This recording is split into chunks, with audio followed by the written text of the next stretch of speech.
Salam gənclər, 7 iyun tarixində məntiqdən olan sualların ilk hissəsini izah ilə qarşınızdayım. Vaxt itirmədən başlayaq.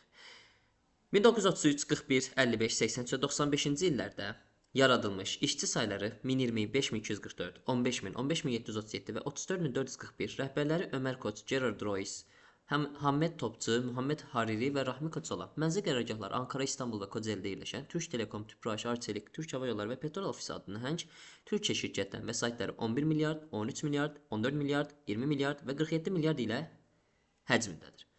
İndi deyir aşağıdakı yazılanlardan istifadə edərək tapşırığı yerinə yetirin. İlk hissədə nədir? Mənzil qərargahları Kocaelidə olan. Deməli, şirkət olaraq burada şəhəri deməli Kocaelidə açıblar. Ömər Koçun rəhbərlik etdiyi, deməli rəhbər Ömər Koçdur. Yazdım bura Ömər Koç. Sadəcə burada Ömər Koçu siləcəm, Kocaelini silməyəcəm. Niyə? Çünki şəhər olaraq 3 dənə verilib, amma bizdə 5 dənə anlayış var. O səbəbdən dostlar, şəhəri hələ də saxlayıram. Və işçi sayına görə 3 şirkətdən geri qalan. 3 şirkətdən geri qalmaq nə deməkdir? 4-cü deməkdir. Yəni bu da 5244-dür. Niyə dostlar? Çünki 5244 baxın 3 dənə saydan geridir. 15000, 15737 və 34441. Bu cümlə onu deyir. Ən varlı şirkət. Ən varlı şirkət isə deməli vəsaiti 47 milyard olacaq.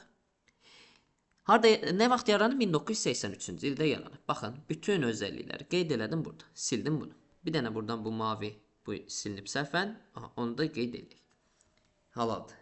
İndi bir dənə bunu buradan qəşəngcə silək. Davam eləyək növbəti cümləmizə. İndi dostlar, gəlirik növbəti cümlədə nədir? Ən çox mənzil qərargahları İstanbulda yerləşir. Yəni bu nə deməkdir? 5 dənə şəhər, 5 dənə yerdir, 3 dənə şəhərimiz var.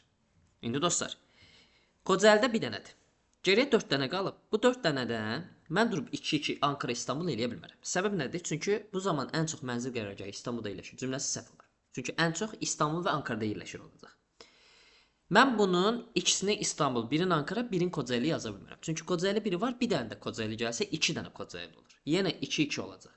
Deməli 3 dənə nə olacaq mütləq şəkildə? İstanbul olacaq. Bu cümlə bunu deyir. Yəni İstanbulda 3 dənədir, Kocaelidə bir dənə, Ankarada bir dənə. Ona görə Kocaelini silirəm. İndi amma bu cümləyə sonra qayıdacağam dostlar. Çünki bu cümlə bizdə olduqca önəmli cümlədir. Aşağıdakı cümlədən, 3-cü cümlədən sonra ora qayıdanda baxacağıq. Vəsaitlərin həcminə görə yalnız Arçelikdən öndə olan. Vəsaitlərin həcminə görə kimdirsə yalnız Arçelikdən öndədir. Yalnız birindən öndədirsə bunun vəsaiti deməli nə qədərdir? 13 milyarddır. Onda Arçelikinki də neçədir? 11 milyarddır. Şirkət olaraq Arçelik'in vəsaiti oldu 11 milyard. Arçelik'i sildim buradan və 11 milyarda sildim. Deyir ki, vəsaitlərin həcminə görə yalnız Arçelik'dən öndə olan və mənzil qərargahları Ankarada yerləşir. Deməli kimdirsə vəsait olaraq Arçelik'dən yalnız öndədir və onun qərargahı harda yerləşir? Ankarada yerləşir. Bura Ankara yazdım. Deməli qalan dostlar hamısı harda yerləşəcək? İstanbulda yerləşəcək. Digər 3 dənə. Buralara da ona görə İstanbul'u qəşəngcə yazmış olurum. Baxın, şəhərlər bitdi. Ankaranı da sildim və s. Adı Tüpraş olmayan, deməli şirkətin adı Tüpraş deyil. Bura Tüpraş yazıram, üzərindən xətt çəkirəm. Niyə? Çünki şirkət olaraq Tüpraş olmadı. Şirkətin ən gənc olmasına baxmayaraq, ən gənc dediyi nədir? Ən son yaradılmış. Deməli 1995-ci ildə yaranıb. Ən gənc olmasına baxmayaraq, rəhbəri Muhammed Hariri, deməli rəhbəri Muhammed Hariridir. Rəhbərini bura qeyd eləyəcəm. Muhammed Hariri yazdım bura. Ən çox işçi sayından nail olub. Ən çox işçi sayda nə qədərdir? 34441. Yazdım bura 34441. Fikir versəz, bu dediklərimizi qeyd elədikdən sonra bura 34441-də yazdım. Bu formada qərarlaşdı bizim ifadələr. İndi gələ bilərəm artıq bura. Mənzil qərargahları İstanbulda yerləşən şirkətlər haqqında onu demək olar ki, onlardan ən yaşlı olan Türk Hava Yollarının işçi sayı. Deməli, ən yaşlısı Türk Hava Yollarıdır qalanlardan. 1933, 41, 55 qalıb. Niyə? Çünki baxın 1980-95-i Kocaeli və Ankaraya vermişəm. Qalan 3 dənə ədəddən ən yaşlısı nədir? 1933-dür. Bunu Arçelikə yaza bilmirəm, bunu aşağıdakı bir yerə yazıram. Və 1933-də olan, onlardan ən yaşlısı olan Türk Hava Yolları. Deməli, şirkət nədir? Türk Hava Yollarıdır. Buraya yazıram THY. Bax, bunu da qəşəngcə sildim buradan. Türk Hava Yolları deyir, ən yaşlı olan Türk Hava Yollarının işçi sayı onlar arasında ən çoxdur. Onlar arasında ən çoxdur. Qalan ədədlərdən ən çox neçədir? 35737-dir. Deməli, işçi sayı nə qədər olacaq? 35737 olacaq. Bunu da qeyd elədim burada. Və rəhbəri Rahmi Koç deyil. Deməli, rəhbəri Rahmi Koç deyil. Bura Rahmi yazıram və üzərinə xətt çəkirəm. Çünki Rahmi Koçu yaza bilmirəm. Bunu qeyd elədim. Sonra deyir, İstanbulda yerləşən şirkətlərdən ən cavan olanın işçi sayı onlar arasında ən azdır. Ən cavan biridir ki, onun işçi sayı ən azdır, vəsaiti isə ən az deyil. Vəsaiti ən az deyilsə, dostlar, burada nə edəcək? Deməli, vəsaiti ən az deyilsə, bu arçelik ola bilməz. Çünki arçelik vəsait olaraq ən azdır. Bu Türk Hava Yolları da ola bilməz. Çünki nə deyir? Şirkətlərdən ən cavan olanı. Bu İstanbulda yerləşənlərdə ən cavan olandır. 1933 amma ən cavan deyil axı. Deməli 1955-dən söhbət gedir və bu da ən axırıncı hissəyə aiddir. Onda deməli 1941-də avtomatik hara qalır? Arçelikə qalmış olur. Bu cümlədə indi 1955-də olan deyir ki, İstanbulda yerləşən şirkətlərdən ən cavan olan işçi sayı onlar arasında ən azdır. Qalanlardan ən azı 1020-dir. Bura 1020 yazıram. Və deyir ki, vəsaiti isə ən az deyil. Vəsaiti ən az deyilsə deməli, dostlar, bu ya 14 milyard olacaq, ya da 20 milyard olacaq. İndi bilmirəm hansı olacaq. Hələ ki, saxlayıram. İndi gəlirəm. Ən axırıncı cümləyə. Gerard Royce'ın rəhbərliyi etdiyi 20 milyard vəsaitli petrol ofisi şirkətidir. Deməli, petrol ofisi şirkəti var ki, 20 milyard vəsaitlidir. Və Gerard Royce tərəfindən icra olunur. Petrol ofisi ola bilməz, buraya yaza bilmərəm, çünki Türk Hava Yolları yazılıb. Buraya yaza bilmərəm, Muhammed Hariri yazılıb. Buraya yaza bilmərəm, Ömər Koç yazılıb. Burada yaza bilmirəm arçelikə görə, qalır bir dənə aşağıya. Deməli, petrol ofisi gəldi bura. Qeyd elədim. Baxın, petrol ofisini yazdım ora. İndi baxın, geriyə qalıb sadəcə bir dənə, 2 dənə şirkət. Türk Telekom, bir də Tüpraş. Tüpraşı buraya yaza bilmirəm deyə Tüpraş qalır yuxarıya. Avtomatik olaraq Türk Telekom da qalır ara aşağıya. Baxın, şirkətləri də qeyd eləmiş oldu. Şirkətləri qeyd eləyəndən sonra Gerard Royce tərəfindən icra olunur. Gerard Royce də yazdım bura. Şirkət rəhbəri olaraq Gerard Royce ora qeyd elədimsə, qaldı Hamid Topçu və Rahmi Koç. Rahmi Koçu buraya yaza bilmirəmsə, Hamid Topçu gəlir bura. Rahmi Koç da avtomatik hara gəlir? Arçelikə gəlmiş olur dostlar. Baxın, rəhbərləri də qeyd elədim. Gerard Royce-də 20 milyard vəsait varsa, 14 milyard bura qalır. Və 15.737-də yazmışdım, 34.441-də bir dənə şirkət olaraq 15.000-liyi bura yazılmışdı. Və bu şəkildə hamısını qeyd eləmiş oldu. Hamısını tapdıqdan sonra indi baxın, şirkətləri uyğun rəqəmləri həmin şirkətlərin işçi saylarının artması ardıcılığı ilə düzün. Dostlar, baxıram ki, Türk Telekom 1-dir, Arçelik 3-dür, Petrofis 5, Tüpraş 2, Türk Hava Yolları 4-dür. İndi baxıram ki, burada ən az işçi sayına malik olan 1020 ilə petrol şirkətidir. Petrol ofisidir isə 5 ilə başlayırıq. 5-dən sonra 5244 ilə Tüpraş gəlir. Yəni 2 gəlməlidir. Sonra Tüpraşdan sonra 15.000 işçi ilə Arçelik gəlməlidir. Yəni 3. Sonra dostlar 15.737 ilə Türk Hava Yolları gəlməlidir. Yəni 4. Və ən sonda da 1 Türk Telekom gələcək. Çünki Türk Telekomda 34.441 işçi işləyir. Cavab oldu A variantı. Gəlirik 47-yə. 47 nömrəli sualda Norveçdə Morgenbladet, Rusiyanın Moskva şəhərində Vedomosti, ABŞ-ın Boston şəhərində Public Occurrences, Çində paytaxt xəbərləri, Fransada La Gazeta, Fransanın Strasburg şəhərində Relation, Almaniyanın Wolfenbüttel şəhərində Avizo və Pakistanda Müsəlman qəzetləri ilk dəfə olaraq 911, 1605, 1609, 1631, 1690, 1703, 1820 və 20-ci əsrdə işıq üzü görüb. Deməli, bura qədər bizim anlayışlar nələrdir? Yazıram. Norveçdə Morgenbladet. M-O-R yazacağım. Morgen ya da yazacağım. Bilin ki, odur. Sonra Rusiyanın, deməli, Moskva şəhərində kim var? Vedomosti. Vedo yazacağım. Bilin ki, odur. ABŞ-ın Boston. Deməli, ABŞ-da Boston şəhərində kimdir? Public Occurrences. P.O.C.C.U.R. Belə yazacağım. İndi Çində paytaxt xəbərləri. Paytaxt xəbərləri. İndi bu şəkildə yazaq. Fransada La Gazeta. Deməli, Fransada bir La Gazeta var, dostlar. Bir də Fransada fikir versə, Strasburg şəhərində də Relation var. Bunu yaddan çıxartmayaq. Fransanın, deməli, Strasburg şəhəri var ki, orada Relation var. Bax, bunları qeyd edirəm burada. Və son 2 dənəsi Almaniyada Wolfenbüttel şəhərində Avizo. Almaniyada, deməli, Wolfenbüttel şəhərində Avizo. Və bir də, dostlar, son olaraq Pakistanda Müsəlman. İndi baxın, bunları niyə yazdım? Çünki bunları yazaraq bir növ qabaqlarında da uyğun tarixləri tapacaq. Baxın, Fransa qəzetlərinin ilk çap olma vaxtları arasındakı fərq 26-dır. Vaxtları arasında 26 il fərq olan 1605 ilə 1631-dir. Deməli, Fransa qəzetləri 1605 ilə 1631-ə uyğun gələcək. Amma hansıdır, təbii ki, bunu hələ ki bilmirəm. Amma bunların üstündən xətti çəkmiş olacağam dostlar bu şəkildə. 1605 ilə 1631. Sonra ilk çap olunma tarixlərinə görə sıralanmada Amerika qəzetinin bir qonşusu La Gazeta olsa da, digər qonşusu olan qəzet Müsəlman qəzeti və birinci olmayan Norveç qəzeti deyil. İndi bu cümləni diqqətli oxuyuruq. İlk çap olunma tarixlərinə görə sıralanmada Amerika qəzetinin bir qonşusu La Gazetadır. Deməli, Amerikanın bir qonşusu La Gazetadırsa çap olunma tarixlərinə görə. Bu ya 911, ya da 1690, ya da 1609 olacaq. İndi dostlar, amma cavab kimi mən 911-i götürməyəcəm. Səbəb nədir? Çünki qonşu deyəndə 1635-dən 1631-ə uyğun gəlmir bu La Gazeta. 1605 kimi düşünsəm, deməli Amerikada La Gazeta'ya görə 911 olmalıdır. Aha. Amma buna nədir? Amerika qəzetinin bir qonşusu La Gazeta olsa da digər qonşusu qəzeti Müsəlman və ya da Norveç qəzeti deyil. Deməli başqa bir dənə qəzet var. Amma 911-in sadəcə bir qonşusu var, o da 1605-dir. Ona görə deməli La Gazeta'nın ki il olaraq 1605 neçə olacaq? 1605 yox, neçə olacaq? 1631 olacaq. Bax bunu dəqiq şəkildə burada bildik. 1631 oldu La Gazeta, 1605 oldu nə? Strasburgdakı Relation. İndi 1609 da götürə bilmərəm Amerikanı. Çünki 1609 götürsəm, bunun qonşusu Relation və ya da La Gazeta ikisi olacaq. Amma bizdə bir növbəti cümlədən də görəcəksiniz ki, Amerikaya 1609 uyğun gələ bilmir. Amerikaya uyğun gələcək 1690.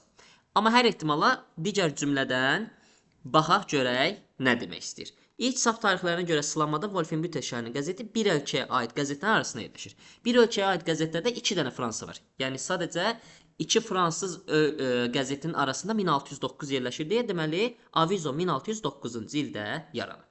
Buradan artıq bilirəm ki, deməli bizim Amerika qəzetdə 1690-cı ildə ilk dəfə ortaya çıxıb. Və 1703-cü ilə baxsaq, 1703-cü ildə dostlar, o birinci cümləyə görə ilk çap olma tarixlərinə görə sıralamada Amerika qəzetinin bir qonşusu La Gazeta olsa da, digər qonşusu Müsəlman və Norveç qəzeti deyil. Deməli, Norveç qəzetinə 1703 yaza bilmərik, Müsəlman qəzetinə 1703 yaza bilmərik. İndi 1703 bunları yaza bilmirəmsə ya Vedomostiyə yaza biləcəm, ya da paytaxt xəbərlərinə. İndi son cümlədə nədir? Çində paytaxt xəbərləri qəzeti ilk dəfə işıq üzü görəndə Avizo qəzeti mövcud deyil. Avizo qəzeti 1609-dadır. Qalan illər 1703, 1820, 911 və də 20-ci əsrdir.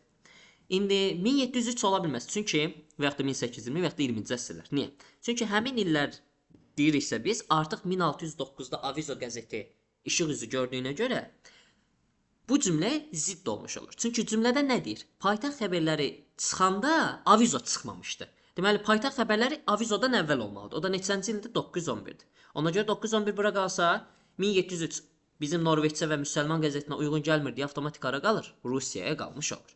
Və onda dostlar sadəcə il olaraq 1820 və 20-ci əsr qalır, amma onlar barəsində dəqiq məlumat yoxdur. Dəqiq məlumat yoxdur deyə 1820 və 20-ci əsrlər dostlar bir növ bizdə öz aralarında yer dəyişəcək. İndi bu nəticələrə görə indi nələrə gəlmək olur. Vedomosti ilk dəfə 1820-ci ildə çap olunub, Vedomosti baxıram 1703-dür, bir səhvdir. Müsəlman qəzetinin ilk çapı Morgen Bladet qəzeti ilk çapından əvvəl olub. 1820-də Morgen Bladet olsa, 20-ci əsrdə Müsəlman olsa, bu cümlə səhv olur. Ona görə mütləq doğru deyil. Moskvada ilk qəzet çapı 18-ci əsrdə baş tutub. Bəli, 1703 18-ci əsrdir. 3 doğrudur. Norveç qəzetinin ilk çapı Pakistan qəzeti ilk çapından əvvəl olub. Yenə dediyimiz kimi bunlar barədə dəqiq deyə bilmərik. Çünki 1820 Norveç olsa, 20-ci əsrə görə bəli, əvvəl olur. Amma 20-ci əsr olsa Norveç qəzeti 1820 Müsəlman olsa, bu zaman cümlə tərs olur. Public Occurrences ilk dəfə 17-ci əsrdə çap olunub. Bəli, 1690 17-ci əsrə uyğundur. Digər qəzetlər Pakistan və Norveç qəzetlərindən daha yaşlıdır. Bəli, çünki 1820 və 20-ci əsrlər bütün tarixlərdən sonra gəlir. Deməli, əvvəlkilər daha yaşlı olacaq. Cavab olaraq 3, 5, 6-nı götürmüş olacaq. Gəldik artıq nəhayət bizim elə PDF-in üstündə işləyəcəyimiz sual tiplərinə. 48-ə gəldik. 48-də deyir ki, qanun uyğunluğunu müəyyən edib doğru variantı tapın. Bu tipli suallarda ağ plus qara söhbətləri ilə cavabı tapmağa çalışacaq. Baxın, qara, ağ. Toplayanda bozu verib. Yazıram, qara plus ağ bərabərdir boz. Boz, boz, ağ verib. Deməli, boz üstə gəl boz bərabərdir bizdə ağa. Ağ, qara, bozu verib. Deməli, ağla qaranı da toplayanda bozu verəcək.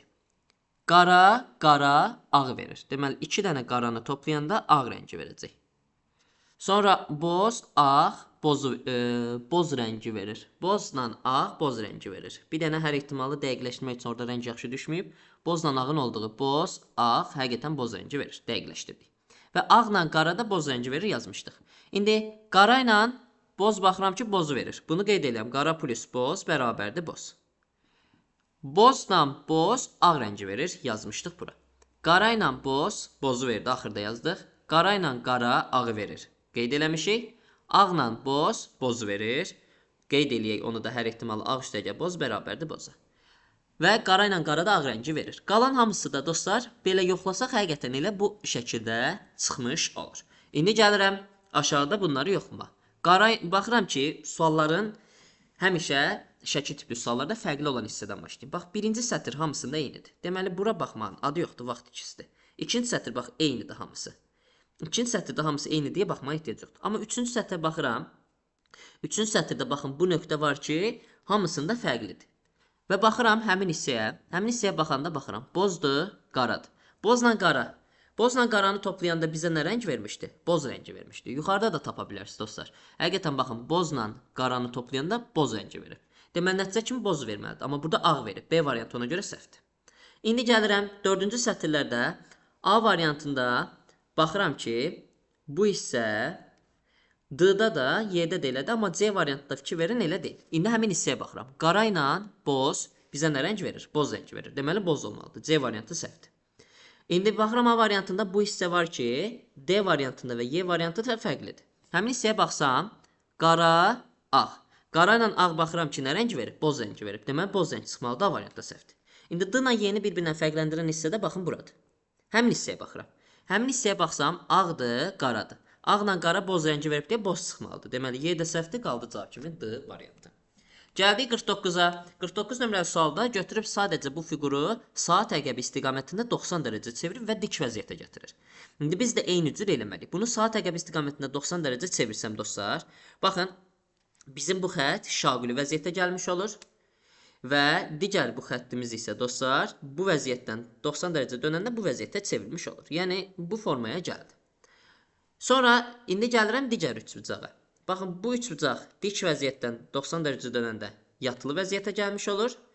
Və baxıram ki, bu xəttdə 90 dərəcə dönəndə bu formaya gəlmiş olacaq. Üçbucaq, baxın, bu formada olmalıdır. Məsələn, C variantıdır, sonra B variantıdır, sonra dostlar, hətta Y variantıdır, A variantıdır gedir. Elə qalır cavab kimi təkcə D variantı. Yoxlaya da bilərsiniz, həqiqətən D variantı alınır. İndi içindəki dairələrə baxıram. Baxın, bu dairə kör bucaq hissəsindədir və bu çevriləndə baxın, bu bura gəlmiş olur. Və yaxud da məsələn, içəridə düz bucaq hissəsində bu dairə var, düz bucaq hissəsində həmin dairəni çəkəcək. Digər tərəfdə də bir dənə belə bir bizim dairə olmalıdır, həmin dairə də burada yerləşir. Fikir versəz, D variantı tamamilə doğru olur. 50-yə gəldim. 50 nömrəli sualda diqqətlicə baxsaq görürük ki, bizim variantlarımızda kubun eyni üzləri görülmüş olur. Və bu kubun eyni üzlərinə görə biz cavabı tapmağa çalışacağıq. Amma burada münasibət söhbəti bizə kömək edir. Baxın, məsələn fikir versəz, bu fiqurun belə dam versiyası, dam hissəsi H hərfinin, H hərfinin ayağına baxır. İndi məsələn o vəziyyətlərə baxacağım dostlar. Görürəm ki, nümunə üçün. Baxın, burada D variantında bu fiquru bura gətirsəm, bu fiqur bura gələndə baxın, dam hissəsi H-nın böyrünə baxmış olur. Ona görə D variantı səhvdir, şəkil münasibəti pozuldu. Və yaxud da Y variantda baxın, D-nin o həmin dam hissəsi, bu hərfin dam hissəsi dostlar H-yə baxmır. H-yə baxmadığına görə Y variantı da səhvdir. Qalır A, C və B variantları. İndi onlarda da yeni eyni məntiqlə hərəkət eləməyə çalışacağım dostlar və sualın cavabını belə də təyin eləməyə çalışacağıq inşallah. İndi sualın variantlarına diqqətli baxsaq, görürük ki, bizdə əlavə olaraq, baxın, 4-ün baxdığı hissələr də önəmlidir. 4-ün, baxın, ayaq hissəsi kimə baxmalıdır? H-ın böyrünə baxmalıdır. Məsələn, bu 4-ün ayaq hissəsi H-ın böyrünə fikir versəm, məsələn, B variantında baxa bilmir. B variantında, baxın, 4-ü bura gətirirəm. Fikir versəm, bu 4-lə bu H deyil. Buradakı uyğunluq yoxdur. Altdakı 4-ü gətirməyə çalışsam. 4 bura gələndə bu formaya düşür. Burada gəlmək istəyəndə dostlar artıq bu formaya düşmüş olacaq. Amma baxıram ki, burada yəni 4-ün ayaq hissəsi h-a baxmır. Ona görə B variantı da səhvdir. Şəkil münasibəti yenə pozulmuş olur. Və qalır C variantı. C variantına nə variantı? C variantı da səhvdir dostlar. Yenə 4-ün baxın bu böyük hissəsi h-ın ayağına baxır. Bizdə elə bir şey yoxdur. Və yaxud da digər 4-ü götürsək, baxın bunun bu hissəsi h-a baxmış olur. Yəni yuxarıdakı kimi alınır. Yuxarıdakı kimi alınsa belə, mən burada nə problem görürəm, ona fikir verəcəm. Ən əsas məsələlərdən biri nədir? Baxın bu 6-ya. Yenə şəkil münasibətinə baxıram. Heç sağdan soldan baxmıram. Baxın, indi bu 4-ü bura gətirsəm, bu versiyada dayanmış olacaq. 4 ilə 6 belə kəllə-kəlləyə gəlir. Məsələn, bizdə bu vəziyyətdə elə şey yoxdur. Ona görə deyirəm ki, bu vəziyyəti yaratmaq üçün mən digər 4-ə müraciət edeyim. Bu 4-ə gəlsəm, 4 bax bu formaya gəlir. Burada keçəndə 4, baxın bu formaya gəlir. Baxıram ki, 4 ilə 6 üzbəüz gəlir. Amma 4-ün ağız hissəsi, yəni baş hissəsi bir növ deyək, bizdə 6-nın o göbək hissəsinə dəymiş olur. Amma burada fikir versəm 4 ilə 6 ağız-ağıza dayanır. Onun səbəbdən deməli C variantda səhvdir, qalır cavab kimi A variantı. Yəni şəkil münasibətlərinin köməyi ilə çətin sualda bu sualın cavabını tapmış olursunuz. 51. Ülvi domino daşlarından gördüyünüz iki dənəsi ilə hansını yarada bilməz? Deməli dostlar, burada dönmə hissələrindən istifadə edərək dönmə məntiqinə istifadə edərək sualın cavabını tapırıq. Çünki dominoda siz çevirə bilərsiniz, ancaq durub güzgə hiss edə bilmirsiniz dominonu. Güzgə hiss eləsəz domino ümumiyyətlə dönür, üz hissəsi görünmür. O səbəbdən deməli burada dönmə əməliyyatları bizə kömək edir. Məsələn, ilk olaraq rahat bir formada B variantını atırsınız. Olduğu kimi bunları birləşdirəndə B variantı əmələ gəlir. Məsələn, mən tutaq ki, A variantını əmələ gətirmək istəyirəm. A variantını əmələ gətirmək üçün bunu 90 dərəcə saatın əksinə çevirirəm. Saatın əksinə çevirsəm, həqiqətən baxın, 2 belə dayanacaq, 1 belə dayanacaq. 3-ü bunun altına gətirmək istəyəndə də bunu bu tərəfə çevirəcək. Bax, 1 gələcək bura, 3 də bu diaqonal vəziyyətinə keçəcək, bu biri diaqonal vəziyyətinə. Yəni, A variantı tamamilə yaranmış olur. İndi məsələn, D variantını yaratmağa çalışacağım. D variantını yaratmağa çalışanda, məsələn, 3 olduğu kimi saxlayıram. Amma məsələn, 2-ni 180 dərəcə çevirsəm, 180 dərəcə çevirəndə 2 hissəsi yuxarıda qalır, 1 hissəsi isə aşağıda qalacaq dostlar. Baxın, tam bu formada əmələ gəlmiş olacaq. O görə D variantı əmələ gəlir. Y variantı da əmələ gəlir. İndi Y variantı necə əmələ gələcək? Məsələn, bu fiquru 1-dən 2-ni 90 dərəcə saat əqrəb istiqamətində çevirsəm, 2 hissəsi baxın bura gəlmiş olur, 1 hissəsi də bura gəlmiş olur. İndi 3-ü bu vəziyyətə gətirmək üçün də mən bunu çevirməliyəm bu tərəfə. O tərəfə çevirəndə, baxın, 1 hissəsi həqiqətən bura gəlir, 3 hissəsi də bu formada diaqonal vəziyyətində dayanır. Deməli, Y variantı əmələ gəlir. Amma C variantını yaratmaq olmur. Niyə? C variantında birincisi, elə düşünək ki, bizdə bu 1-dən 3 bu formadadır. Yəni, bunu çevirmişəm, bu formada dayanıb. Amma yuxarıdakı 1-dən 2-ni elə yarada bilmərəm. Niyə? Çünki mən həmin 2-ni artıq 90 dərəcə döndərəndə, bu maili vəziyyətə gətirəndə, 2-nin diaqonal vəziyyəti dəyişir. Necə olmalıdır? Bu formada olmalıdır. Amma fikir versəniz, elə deyil. Elə olduğu kimi qalıb. Və yaxud da C variantında diqqətli baxsaq, məsələn, deyə bilərsiniz ki, müəllim, bəlkə burada 2-ni ümumiyyətlə çevirib 180 dərəcə. Məsələn, 180 dərəcə 2-ni çevirsə, bu vəziyyətə əmələ gəlsə, mən 3-ü 180 dərəcə çevirəndə yadda saxlayın, bu diaqonal olduğu kimi qalmalıdır. Diaqonal 180 dərəcə çevriləndə vəziyyətin dəyişmir. Və ikincisi, 180 dərəcə çevirəndə heç bu vəziyyətdə də olmur. 180 dərəcə çevirəndə 1 aşağı, 3 yuxarıda dayanmalıdır. Ona görə deyirəm ki, C variantı tamamilə səhvdir. 52-yə gəldim. 52-də dostlar, Ülvi Elvin ilə oyun oynayır. Ülvi Elvin aşağıdakı kimi bir fiqur kombinasiyası çəkir və deyir ki, hər düzbucaq daxilində yalnız natural ədəd olmalıdır. Elvin məntiqini istifadə edərək rahat bir şəkildə sual işarəsi içərisindəki ədədi müəyyənləşdirdik. Sual işarəsi yerindəki ədədi tapın. Demin sualıdır dostlar. İndi dostlar, sualın yerləşdiyi yerə baxıram, bir də 32-yə baxıram. Düzbucaqların ölçüsünə fikir verəm. İçinə ədədlər yazılsa, kiçikli böyüklük elə ədədlərin kiçikliyi böyüklüyü ilə əlaqəlidir. Məsələn, bu ən kiçik hissədir. Buna 1 versəm, görürəm ki, baxın, bu hissə həmin 1-in sanki 2 qatı formasındadır. Ona görə bura 2 yazıram, burada 2 yazıram. Və bu ikisi bir yerdə toplanılanda neçə edir? 4 edir. Amma fikir versəz, yuxarıda olan bu hissə həmin 4-dən nədir? Böyük formadadır. 4-dən böyük formadadır deyə ora 5, 6 tipli ədəd yazacağam. Amma 6 yaza bilmirəm. 5 yazacağam sadəcə. Niyə 6-lar yazsam, 6, 6, 18 edir. Burada bütövlükdə 18 eləyəcək. Onda 18, 18 burada elir 36. Bu bundan böyük olduğuna görə bu hissə 37 olur. Burada minimum 38 olmalıdır üst hissə. Amma 32 yazılır. Deməli, mən ora 6 yaza bilmirəm. 6 yaza bilmirəmsə 5 yazacağım. 5, 5, 5. Neçə elədi? 15 elədi. 15, 15 bərabər hissəyə bölünür. Fikir versəniz 30 eləyir. Amma üstdəki həmin 30-dan biraz böyükdür. Ona görə bura 31 yazıram. Ən üstdəki də 31-dən böyükdür. Neçə yazılıb? 32 yazılıb. Deməli, sual işarəsinin yerinə B variantı gələcək. 53-ə gəldim. Aşağıdakı münasibətlərdən istifadə edərək müsbət ədədləri göstərən 10 hərfi artma sırası ilə düzün deyir bizə. Dostlar, və buna əsasən 6-cı yerdə hansı hərfin olacağını müəyyənləşdirin. Sualda nə yazıb? T bərabərdir 2-2. Yəni, buradan nə başa düşürəm? Deməli, məsələn, T 6-dır, nümunə üçün. 2, 3 olmalıdır. 2 vur 3, 6-nı versin. Deməli, Q T-dən nədir? Balacadır. Bu şəkildə qeyd edirəm. 3D bərabər 2F. Yəni, bu nə deməkdir? 3 dənə də 2 dənə F-ə bərabərdir. Məsələn, D 2-dirsə, F 3 olmalıdır. Yəni, buradan başa düşürəm ki, F D-dən nədir? Böyük olmalıdır. Böyüklüyə bax da indi. F D-dən böyük olmalıdır. Bu şəkildə yazıq. Böyükləri sağdan yazıq. 2x bərabər B yazılıb. Buradan da başa düşürəm ki, x də B-dən kiçikdir. Niyə? Məsələn, x-ə 5 verirəm. B 10 olmalıdır. Bax, buradan başa düşürəm ki, x B-dən kiçikdir. Ona görə yazıram, x kiçikdir B-dən. İndi baxın, B-dən böyük Z, Z-dən böyük D yazır. B böyük Z, Z-dən də böyük D yazır. Və D-dən də böyük kim var idi? F var idi. Baxın, bu kombinasiyalar birləşdəndə belə bir şey yarada bildik. İndi gəlirəm nəyə? Baxın, burada önəmli bir cümlə var. D ilə F-in cəmi 2 ilə bərabərdir. Deməli, D ilə F cüt ədəd verməlidir cəmləri. Məsələn, D-yə 4, F-ə 6 verirəm. Neçə eləyir? 10.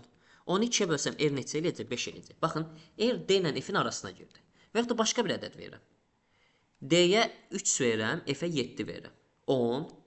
R yenə 5 olur. Baxın, D ilə F-in arasına girir. Deməli, dostlar, D ilə F-in arasında mən burada bir də kimi yazacağım? R-i yazmış olacağım. Bu formada qeyd elədim. Yəni, R D-dən böyük, F-dən də kiçik olmalıdır. Və fikir versəz, F-dən böyük L, L-dən böyük də Q yazılıb. Yəni, F-dən böyük L, L-dən böyük də Q qeyd edilib bura.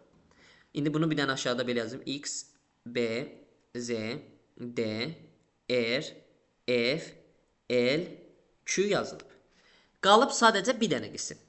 Həmin bir qisim nədir? Baxın, biz 8 dənə hərfi yazmışıq. Və qeyd elədik qəşəng bir şəkildə. Q-dən böyük, baxıram ki, T var. T-ni də qeyd elədim 9-cu. Bu yuxarıdakına görə. Bir dənə qalıb S.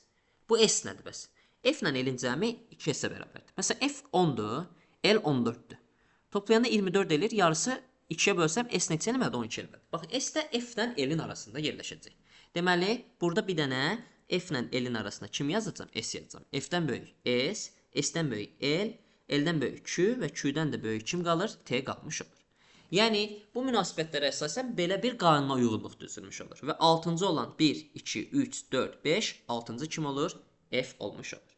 Ona görə cavab kimi F, yəni A variantı götürülmüş olur 53 üçün. 54-ə gəldim.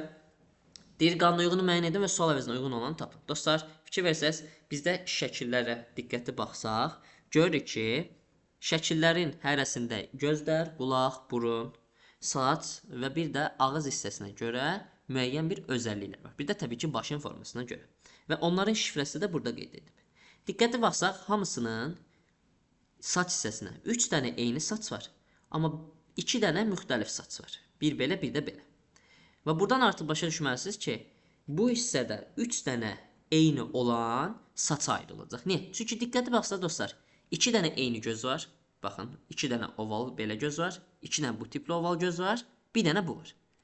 Və yaxud da digərlərinə baxsaq, hamısında 2-2-1-dir. Yəni, 2 dənə eyni filan şeydən bir dənə fərqli bir şey var. Məsələn, 2 dənə belə oval burun var, 2 dənə üçbucaq burun var, bir dənə trapesiya var. Yəni, 2 dənə belə bir ağız var, 2 dənə belə bir ağız var, bir dənə düzbucaqlı var. 2 dənə belə bir qulaq var.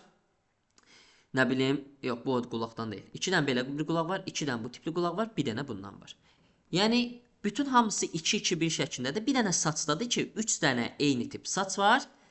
Bir dənə bu tip, bir dənə də bu tip saç var. Yəni, buradan başa düşürəm ki, 3 dənə eyni tip saç varsa, baxın, burada şifrə hissəsində bura gəlsəz, 5 bucaqlıdan sadəcə 3 dənədir. Qalan hamısından, yəni, heç bir şeydən 3 dənə yoxdur. Deməli, qara 5 bucaqlı həmin saç stilinə uyğun gəlir. O görə variantlarımızda qara 5 bucaqlı görməməliyik. Zaten görmürük. Deməli, bu saç stili də, fikir versəz, bu eyni olandan deyil, müxtəlif olandandır. Müxtəlif olandandırsa, deməli, ya qara 3 bucağa uyğun gələcək, ya da ki, X-ə uyğun gələcək. İndi variantlarda qara 3 bucaq və X-in olduğu variantı tapacaq. Qara 3 bucaq düz qara 3 bucaqdır. Yəni, belə olanda, baş ayaq yox. O görə C variantına fikir versəz, onların heç biri yoxdur. Və yaxud da Y variantında heç biri yoxdur. Nə bilim, B variantında heç biri yoxdur. Niyə? Çünki A variantında bir də D variantında görürəm. Həmin o mən X-i, digər olanı. Sonra dostlar, qalan hissələrə fikir versəz, bizim bu şəklin sadəcə baxın, baş hissəsi xaric qalan heç bir şeyi ortaqlardan deyil. Baxın, gözlər fərqli olandandır. Burun baxın fərqli olandandır. Dodaq fərqli olandandır. Qulaq fərqli olandandır. 4 dənə fərqli olan olmalıdır. Yəni 4 dənə tək olan olmalıdır bizdə. Amma bir dənə başımızdır ki, ovaldır. Yəni 2 dənə olandandır. Yəni bu səbəbdən biz 4 dənə fərqli, bir dənə eyni olan işarəli variantlarda axtarmalıyıq. Həmin bu A və D variantları arasından. İndi ona uyğun gəlirəm, böyüdürəm, bu hissədən tapmağa çalışıram.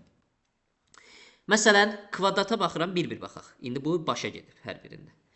Məsələn, variant olaraq birinci həmin elə A variantından başlayaq, sonra keçək digərinə. İndi dostlar, məsələn, qara kvadrat baxıram ki, qara kvadrat 2 dənə olandır. Hə, desək bu başadır. Qalan deməli 4 dənə fərqli olmalıdır. Amma baxıram, telefon fikir verirəm, 2 dənə olandandır. Yəni cavab səhvdir. Niyə? Çünki bir dənə dedim ki, baş fərqli, eynidir. Qalan 4 dənə özəlliyi hamısına olmalıdır. Bir dənə olandan olmalıdır, fərqli olmalıdır. Fərqli olmalıdır deyə deməli burada A variantda pozur. Amma məsələn D variantına gələm, D variantına baxın, rom fərqli olandır. Baxın, tək olanlardandır. Dairə fikir versəz, fərqli olandır. Ağ üçbucaq fikir versəz, fərqli olandır.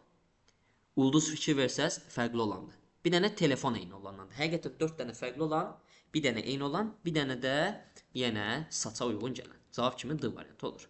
Yəni diqqətli şəkildə baxıb analiz edirik, cavabı tapdığımız bir sualdır. 55-ə gəlirik. Dərzi mərkəzi 5 saat fasiləsiz çalışaraq 6 hətta 12 ədəd məhsul tikib hazırlayır. O, bir şalvar 55 dəqiqə, bir köynəyə 25 dəqiqə, bir xalatı 20 dəqiqə, bir əlcəyə 9, bir papağı 5 və bir qalstuğa 3 dəqiqə vaxt sərf edib. İndi dostlar, həmin hissələrə baxın, burada səliqəli şəkildə yazıram. Deməli, bir növ bizdə şalvar var 55 dəqiqə. Yazıram Ş 55. Nə bilim, köynək var 25 dəqiqə. Sonra xalat var 20 dəqiqə. X 20 yazacağım. Sonra dostlar, əlcək 9 dəqiqə. Sonra papaq 5 dəqiqə. Və bir də qalustuq 1 dəqiqə. Bax, bunları qeyd edilmiş oldum burada. Və deyir ki, düzgün mülahizələr, yox, qalustuq 3 dəqiqəymiş, qalustuq 3 dəqiqə. Deyir, düzgün mülahizələr buna uyğun müəyyənləşdirin. İndi dostlar, 5 saat fasiləsiz çalışırlar. 5 saat nə qədərdir? 300 dəqiqədir. Və neçə məhsul hazırlamalıdır? 12 ədəd. Və 6 dənə məhsul, 6 tip məhsul var. Deməli, birinci biz hər tipdən minimum bir dənə hazırlandığını bilməliyik. Bir dənə şalvar, bir dənə köynək, bir dənə xalat, bir dənə əlcək, bir dənə papaq, bir dənə qalustuq. Və bunları toplayaq görək, bu nə qədər dəqiqə eləyir? 55, 25, 80, 100, 109, 114, o da 3, 117 dəqiqə. 117 dəqiqə bu 6 dənəsinə getdi. Geriyə nə qədər qalıb? 183 dəqiqə. İndi mən bu 183 dəqiqəni əmələ gətirməliyim. İndi 183 dəqiqəni əmələ gətirmək üçün, dostlar, 6 dənə məhsulumuz var ortada. Bu 6 məhsulun durub, 3-ün də 3 dənə 55 dəqiqə versəm, 165 dəqiqə eləyir, dostlar. Geriyə nə qədər qalır? 18 dəqiqə. Biz qalan ədədlərdən 18 dəqiqəni 3 məhsuldan yarada bilmərik. Niyə? Çünki əlavə olaraq bax bu 6 dənəsindən xaric 3 dənəsi bura getdi, geri 3 məhsul qalır. 3 məhsuldan 18 dəqiqə əmələ gələ bilmir. Niyə? Mən durub 2 dənə əlcək eləyə bilmərəm. Deyə bilərsən müəllim 18 yarandı 2 dənə əlcəklə. Amma dostlar, bir dənə məhsul qaldı axı geridə. O minimum qalustuq olsa 21 dəqiqə eləyir, bu 18 dəqiqə əmələ gələ bilmir. O səbəbdən deyirəm ki, aha, deməli 55 dəqiqəlikdən 3 dənə yox, 2 dənə hazırlanmış olacaq əlavə olaraq. Deməli əlavə olaraq 2 dənə də hazırlandı. Geriyə 4 dənə məhsul qaldı. Dəqiqə olaraq da 110 dəqiqə burada getdi. Dostlar, 183 idi, 110-u getdi, geriyə nə qədər qaldı? 73 dəqiqəmiz qaldı. İndi 73 dəqiqəmiz qaldı. Və buradan indi cavabı tapmağa çalışacağım. 73 dəqiqə əmələ gəlib və bizdə neçə məhsul qalıb? 4 dənə məhsul qalıb. Orada diqqət eləyirəm, təbii ki. İndi 73 dəqiqənin 2 dənəsini verəcəm 25 dəqiqə. Niyə? 2 dənəsini 25 dəqiqəyə verəndə 50 dəqiqə bura getdi. Qaldı 23 dəqiqə. Bax, məhsul olaraq da 2 dənə qaldı. 23 dəqiqəni də yaratmaq üçün nə eləyərəm? 20 ilə 3-ü toplayıram. Bir dənə 20 dəqiqəlik, bir dənə də 3 dəqiqəlikdən yaradıram. Və bu şəkildə hər bir məhsuldan neçə dənə hazırlandığını tapmış olaram. İndi deməli, şalvar və köynəyin sayı bərabərdir. Baxıram, hərəsindən 3 dənədir, doğrudur. Qalstuk və şalvarın sayı bərabərdir. Qalstuk 2 dənə, şalvar 3 dənədir. Xeyr. Əlcək və xalatın sayı bərabərdir. Əlcək ilə xalat eyni deyil. 2 1-dir. Xalat və qalstuqun sayı bərabərdir. Xalatla qalstuq sayıları həqiqətən, yəni ikisi 2 dənədir. Düzdür? Papaq və əlcəyin sayı bərabərdir. İkisi də 1 dənədir. Düzdür? Köynə və papağın sayı bərabərdir. Xeyr. Deməli, cavab kimi 55 nömrəli sualın cavabı olacaq B variantı dostlar. 56. Qurban bayramı səbəbilə ülvi fermada yalnız qoyun və keçilər saxlayıb. Fermadakı qoyunların orta çəkisi keçilərin orta çəkisindən 3 kiloqram, sayı isə keçilərin sayından 2 dəfə çoxdur. İndi deməli dostlar, bura olsun qoyun, bura olsun keçi. Fermadakı qoyunların orta çəkisi keçilərin orta çəkisindən 3 kiloqram çoxdur. Yəni keçi x-dirsə, qoyunların orta çəkisi olacaq x plus 3. Sonra deyir ki, sayı isə keçilərin sayından 2 dəfə çoxdur. Tutaq ki, keçilər y sayıdadırsa, qoyunlar 2y sayıdadır. İndi deyir, fermadakı heyvanların orta çəkisi 20 kiloqramdır. Deyir, fermadakı orta çəkisi bir qoyunla bir keçi birlikdə neçə kiloqram olar? İndi dostlar, orta çəki nə deməkdir? Ümumi çəkinin saya bölünməsi. İndi x plus 3 bir qoyunun ortalama çəkisidir. Bəs ümumi qoyunların çəkisi nəyə bərabər olacaq? Qoyunların sayı vurulsun, qoyunun birinin çəkisi. Deməli, 2y vurulsun x plus 3 olur ümumilikdə nə? Bütün qoyunların çəkisi. Üstə gəlirsin. Bütün keçilərin çəkisi nədir? X vurulsun y, yəni sayları vurulsun orta çəkisi. Və bütün bu heyvanların orta çəkisi 20 kiloqrama bərabərdir. Bütün heyvanların orta çəkisi 20 kiloqramdırsa, bu nə deməkdir? Bütün heyvanları bölürəm, bütün heyvanların çəkilərini bölürəm, bütün heyvanların sayını. Bütün heyvanlarda qoyun və keçidir. 2y qoyundur, y də keçi. Ümumilikdə neçə qoyun var? Yəni bizim daha doğrusu fermada məhsul var, heyvan var, 3y sayda var. Və bunlar bərabər olmalıdır axırda nəyə? 20 kiloqrama. Yenə təkrar x plus 3 və x bunların ortalama birinin çəkisi idi. 2y qoyunun sayıdır, y də keçinin sayıdır. 2y vur x plus 3 nə deməkdir? Bu o deməkdir ki, ümumi qoyunların kütləsi budur. Ümumi keçinin kütləsi də budur dostlar. Və mən ümumi kütləni ümumi sayı böləndə ortalama çəkini tapıram bütün fermadakı. Ümumi sayda nədir? 2y qoyun üstəgəl y 3y-dir. İndi buradan dostlar 3y digər tərəfə keçəcək. Rahatlıqla oradan da tapa bilərəm. Amma elə ehtiyac yoxdur. Elə bunu yazmağa çalışsaq. Məsələn 2y x plus 6y plus xy bölünür 3y-ə və bərabərdir 20-yə. Orta vuruq kimi y çıxarsam yuxarıda. Y vurulsun. Buradan çıxır 2x, üstə gəlinsin, burada 6, üstə gəlinsin, burada da x. Bölünür 3y-ə və bu verir bizə nəyi? 20-ni. Baxın, y-lər getdi.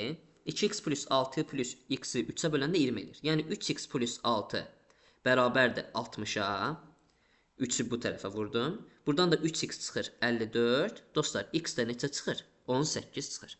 Deməli dostlar, bizim keçinin çəkisi 18 kiloqram imiş. Onda qoyunun da çəkisi 18 plus 3 neçə eləyəcək? 21 kiloqram eləyəcək. Deməli, cavab olaraq bir qoyunla bir keçinin kiloqram cəmi 39 eləyəcək. Gəldik 57-yə. Deyir ki, 7 iyun 2026-cı il bazar gününə təsadüf eləyirsə, keçən ilin may ayının sonuncu şənbə günü hansı günə düşər? Dostlar, 7 iyun 2026 biz qayıtmalıyıq 2025-ə, keçən ilin may ayına. Yadda saxlayın, 2026-dan 2025-ə keçəndə loop year deyə bir anlayış var. Yəni 366 günlük il. Söhbəti olmadığına görə 365 gün aralarında fərq olacaq. Yəni məsələn, 7 iyun 2025 ilə 7 iyun 2026 arasında fərq nə qədər olacaq? 365, yəni 1 il qədər. Və 365 gün keçir. Dostlar, biz yadınızdasa deyirdik ki, aradakı gün fərqini biz həmişə 7-yə bölürük. Aldığımız qalıq bizim nə qədər irəli və yaxud da geri gedirəcəyimizi göstərir. 365-i 7-yə böləndə 52 eləyir. Həqiqətən bir ildə 52 həftə var. Qalıq isə 1 eləyir. İndi dostlar, 7 iyun 2026 bazar gündür. Biz geriyə getmişik. Keçən ilə getmişik. Keçən geri getmişik deyə qalıq qədər geri gedəcək. Bazar günündən bir gün əvvəl deməli 7 iyun 2025 nəyə düşəcək? 6-cı günə düşəcək. Bizdən də zaten şənbə gününü istəyir. Zaten may ayının sonuncu şənbə gününü istəyir. İndi 7 iyun 2025 6-cı gündür. 7 gün əvvəl nə edir? 31 may edir. Elə 31 mayda nəyə düşəcək? 6-cı günə düşmüş olacaq. Deməli, cavab kimi elə 31-nə düşmüş olur son şənbə günümüz. Gəldi 58-ə. Baxıram ki, burada 2 dənə, burada 7, burada 5, burada da 1-dir. Deməli, Bakı sözündə belə yaranır. Dostlar, deməli, fikir versəniz, B hərfinə ikinci ən kiçik dəyər uyğun gəlməlidir dairəvi hissəyə uyğunlaşmaq üçün. Baxıram ki, D variantı ola bilməz, B ən böyüyü alıb. C variantı ola bilməz, B ən kiçik hissəni götürüb. Sonra A variantı ola bilməz, B yenə böyük hissəni götürüb. Ya cavab B-dir, ya da Y. Yəni, bu B uyğun gəlir. Sonra baxıram ki, A aralarına ən böyük hissəni götürməlidir. Həqiqətən, baxın, B variantında A aralarına ən böyük hissəni götürüb. Amma baxın, Y variantında K götürüb ən böyük hissəni. Ona görə Y variantda səhvdir, qaldı B. Yoxlayıram, həqiqətən 1, I ən kiçik olmalıdır, ən kiçikdir, I deyirəm, daha doğrusu I. K da A-dan sonra ən böyük hissə olmalıdır, həqiqətən ona uyğun gəlir. Ona görə deməli, cavab kimi B variantı tamamilə doğrudur. 59 nömrəli suala gəlirik. Ardıcılığa aid qəşəng və maraqlı tipdə bir fərqli sual tipidir. İndi baxaq görək bu nədir? İndi baxın dostlar, A hissələrinə baxsaq. A 1A deməkdir. Bu 1,5A-dır. Bax 0,5 vaid artıb. 2A 2,5A. 3A növbə nəyə çatır? 3,5A-ya. 3,5A da nə deməkdir? 7 bölünsün 2A. Baxıram ki, 7 bölünsün 2A-da sadəcə bir variantdadır. B-lərə baxıram. 4B 0,5 vaid azalıb 3,5B, 3B, 2,5B, 2B növbə nəyə çatır? 1,5B-yə. 1,5B-də nə deməkdir? 3 bölünsün 2B. Həqiqətən elədir. Cavab oldu D variantı. 60. 60-da ülvir mənfi olmayan ədədlərdir. Aşağıdakı cədvələ əsasən ülvir cəmini tapın. Dostlar, fikir versəz, L-lə I-ni bir-birinə vuranda 0 alınır. Amma məsələn, baxın, burada L-lə L-i bir-birinə vuranda 9 alınır. Deməli, L hansı ədəd olacaq? 3 ədəd olacaq. L-ə yazdım 3. L-ə yazıb Ü-nü işarələməyim halaldır. L oldu 3. Burada da L-in yerinə 3-ü qoyuram. İndi dostlar, 3-ü nəyə vursam 0 eləyir? Təbii ki, 0-a. Deməli, I-nin yerinə 0 olmalıdır. Həqiqətən, baxın, biz 3 ilə 3-ü bir-birinə vuranda 9 eləyəcək. Tamamilə doğrudur. İndi gəlirəm. Məsələn, L-lə R-ni vuranda bir-birinə 6 alınıb. 3-ü nəyə vuranda 6 eləyir? 2. Deməli, R neçə imiş? 2 imiş. Yoxlayıram. R-nın 2 olmağını 2-dir. 2-dir. 2-ni nəyə vursam 8 eləyir? 4-ə. Deməli, V eləməlidir 4. V 4-dürsə 4. 4-ü nəyə vuranda 4 eləyir? 1-ə. Ü də deməli neçə eləməlidir? 1 eləməlidir. Ü də oldu 1. Və bunları toplasam 1, 3, V4, 0, 2 toplayanda eləyəcək 10 qiymət. Gəldim 61-ə. 61 olduqca rahat sual tiplərindən biridir. Baxın, 4, 8, 2 toplayanda nə eləyir? 14. 26-dan 12 çıxanda neçə eləyəcək? 14 eləyəcək. İndi deməli, baxın, 2, 12, 6 toplayanda 20 eləyir. Deməli, bu ikisinin fərqi y-x-də neçə eləməlidir? 20 eləməlidir. Yəni, ortadakı dairə ilə aşağıdakı hissənin fərqi elə bu kənardakıların cəminə bərabərdir. Elə bu da nədir? Y-x-in fərqi kənardakı 2, 12 və 6-nın cəminə bərabərdir. Ona görə cavab kimi nə çıxır? 20 çıxır. 62. 62-də 6 vur 7, 42. Bax, 8 ilə 3-ü bir-birinə vuranda 24 edir. İndi 9 ilə 4-ü bir-birinə 36 eləməlidir. Deməli, sual işarəsinin yerinə 3 qoyulur. Yəni, 6 ilə 7 42-dir. 4 ilə 2-ni birləşdirin yan-yana 42 edir. Baxın, 8 ilə 3 24 eləyir. 4-ü bura getirsən 24 kimi birləşir. 9 ilə 4-ü vuranda da 36 eləməlidir. Sualın yerində 3 olmalıdır ki, 6 da yana birləşəndə 36 əmələ gəlsin. 63. Ardıcılığa aid olan qəşəng tipdə bir sualdır dostlar. İndi görək burada biz hansı məntiqi ardıcılıqdan istifadə eləyəcəyik və C, A və B-ni tapacaq. İndi dostlar, baxın, 1, üstə gəl 4, 5, üstə gəl 4, 9, çıx 7 eləyir 2. Yəni, plus 4, plus 4, 9, çıxılsın 7. Bax, plus 4, 6, plus 4, 10, çıxılsın 6. Bax, plus 4, 8, yenə plus 4 gəlməlidir növbə kimi 12 və çıxılsın 5 eləməlidir 7. Yəni, nədir? Plus 4, plus 4, minus 7. Plus 4, plus 4, minus 6. Plus 4, plus 4, minus 5. Növbə nəyə çatır? Plus 4, plus 4, minus 4. Plus 4, 11, plus 4, A neçə elədi? 15 elədi. Deməli, A 15, B də 12 oldu. İndi gəlin C olan tərəfə. 5, üstə gəl 6, 11, üstə gəl 2, 13, çıx 1, 12. Yəni, plus 6, plus 2, minus 1. Yoxlayıram. Plus 6, 18, plus 2, 20, minus 1, 19. Plus 6, 25, plus 2, 27, çıxılsın 1, 26. İndi plus 6, 32, sonra növbə nəyə çatır? Plus 2, yəni C elədi 34. İndi 34-dən çıxıram, mötərizədə 15 ilə 12-nin cəmini. 34 çıx 27, cavab eləyir 7. Gəldik Sudoku ilə əlaqəli bir sualdır. Sudokuda biz bilirik ki, sətir və sütun üzrə təkrarlama olmamalıdır. Həmçinin bu qalın şriftlərlə verilmiş, blok, yəni də qalın xəttlərlə verilmiş blok hissələrində də eyni bir ədədin təkrarlaması ola bilməz. Məsələn, başlayıram bu blokda. 5, 3, 2 yazdıq, baxın bu sətirdə. Kimlər yoxdur? 1 ilə 4. Həmin o 1 ilə 4-ü yazmağa çalışacağam. 1 və yaxud da 4. Fərq eləmir. Və yaxud da bu bloka baxıram. Bu blokda görürəm ki, 5, 4, 2 var, 1 ilə 3 yoxdur. Mən 3-ü baxın, buraya yaza bilmirəm. Niyə? Sütun üzü 3 yazılıb deyə. Ona görə buraya yazıram. 1, 3 avtomatik qaldı bu nöqtəyə. Və bunları yazandan sonra, indi dostlar, məsələn, dediyim kimi bu bloka gəlirəm. Bu blokda, baxın, mən 2 mütləq yazmalıyam da, düzdür? 2-ni yazmalıyam.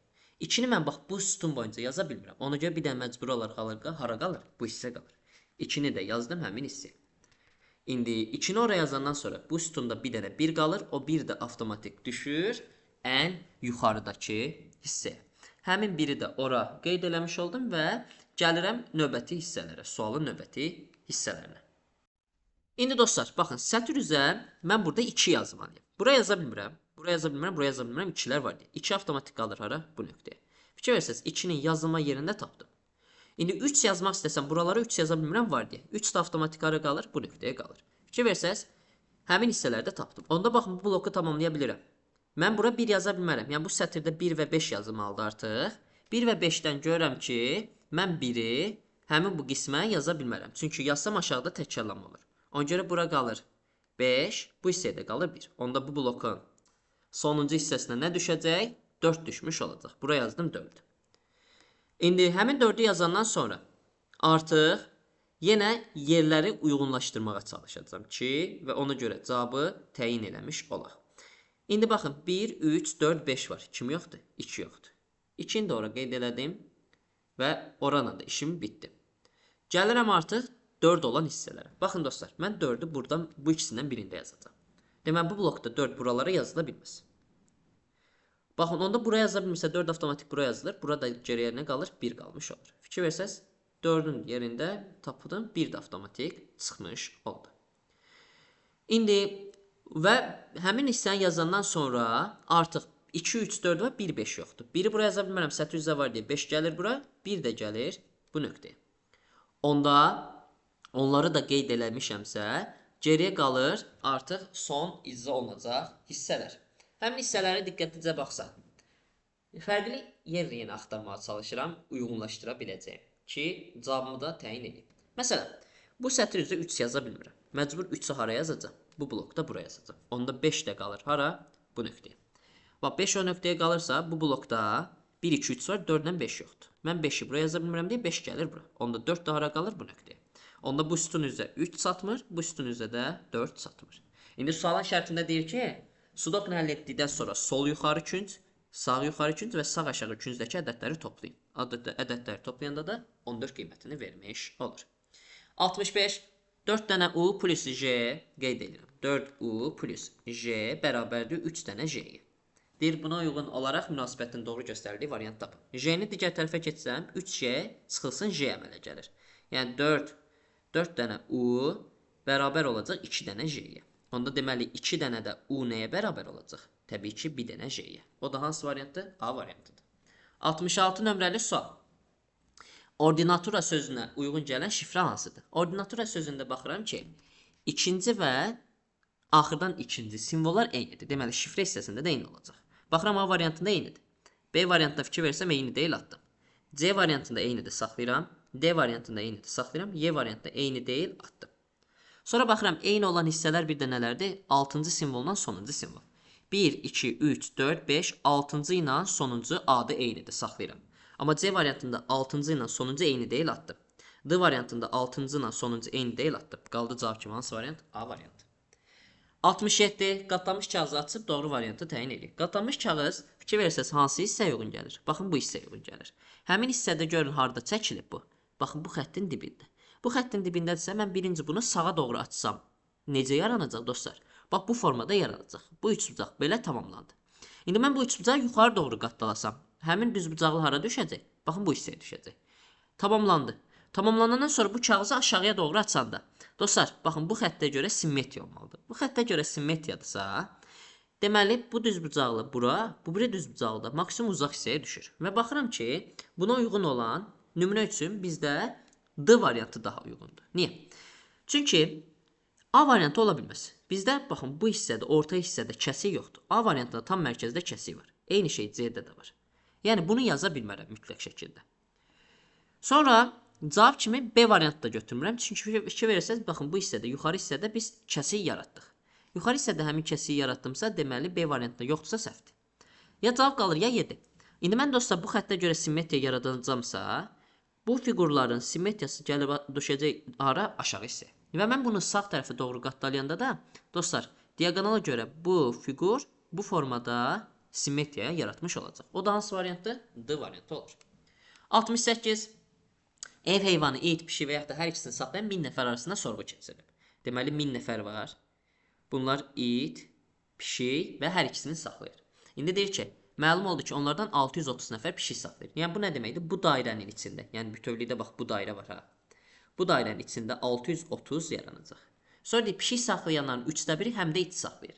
Yəni həm it saxlayır demək nə deməkdir? Yəni həm pişik, həm də it saxlayır. 630-un 1/3. Vururam 3/1. Eli nə qədər? 210. Deməli 210 nəfər ortaya yazılır. Onda 630-un 210 oradırsa 420-si də yalnız pişik saxlayanlardır. İndi deyir, sorğuda iştirak edənlərin neçəsi it saxlayır. Bizdə deyir ki, bütöv 1000 nəfərdir. 1000 nəfər arasında sorğu keçirilir. Dostlar, bu x, bu 210, bu da 420. Bütövlükdə bizə nəyi verməlidir? 1000-i verməlidir. Yəni x üstə gəlinsin 630, 1000-i verməlidir. Onda deməli x də neçə eləyəcək? 370 eləyəcək. Amma cavab 370 deyil. Bizdə it saxlayanlar deyir. Yalnız it saxlayanlar demir. Yalnız it saxlayanlar nə deməkdir? Pişik saxlamayanlar. Ancaq it olsun evdə. Amma belə ümumi it saxlayır deyirsə, həm yalnız it saxlayanlar, həm də itlə pişik eyni anda saxlayanlar da götürülür. Ona görə 370 bir də bu 210-u toplayırıq. Cavab kimi 580 gedir. 69. Dairənin yerinə 6 verilib, qeyd edirəm və ona əsasən bu ifadənin cəmi nəyə bərabərdir? İndi dostlar 6 bura 18 isə tarazlığa görə bu tərəf 18-dir. Onda görə kvadratda hər biri 9-dur. 18 bura 36 isə bu tərəfdə 36-dır. Aşağı düşəndə bərabər bölünüb deyə bura 18, burada 18 düşür. Onda hər bir üçbucağın 3-ə bərabər olacaq. Üçbucaq oldu 3. Onda bu x-i dairədə 18 edir. Amma bizdə kvadrat x-dir. Diqqətli olaq. 72 bərabərliyə görə bura 72-dir. Düşdüm aşağı paralel bərabər bölünür deyə 36-sı bura 36-sı bura. Onda bərabər bölünür deyə bura 18-i, burada 18-i gəlir. Onda bu olur neçə? 6. Bu da olur 18. İndi 36-dır. 18-i bura, 18-i bura gəlir.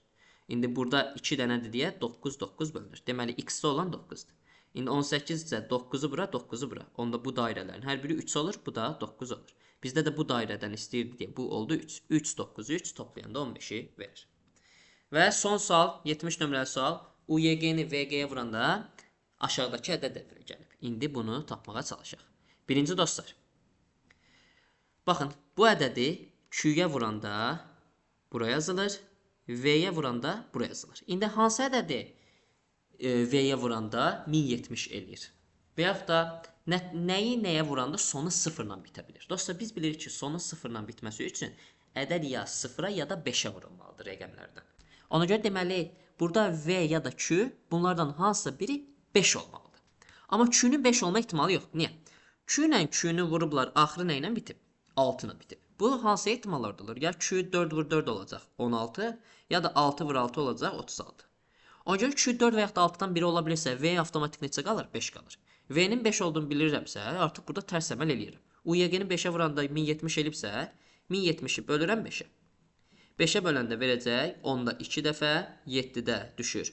Bir dəfə qalıq 2, 20-ni də 5-ə böləndə 4 dəfə düşür. 214 edir. Həqiqətən baxın, 214 Q-də 4-dür. 214-ü 4-ə vuranda 856, 214-ü 5-ə vuranda 1070 edir. Deməli, 2, 1, 4 və 5 əmələ gəldi. Cavab oldu B. Belə dostlar, ümid edirəm bu video sizin üçün faydalı oldu. Növbəti videolarda görüşmək ümidilə Allah'a emanet olun. Uğurlar hər birinizə.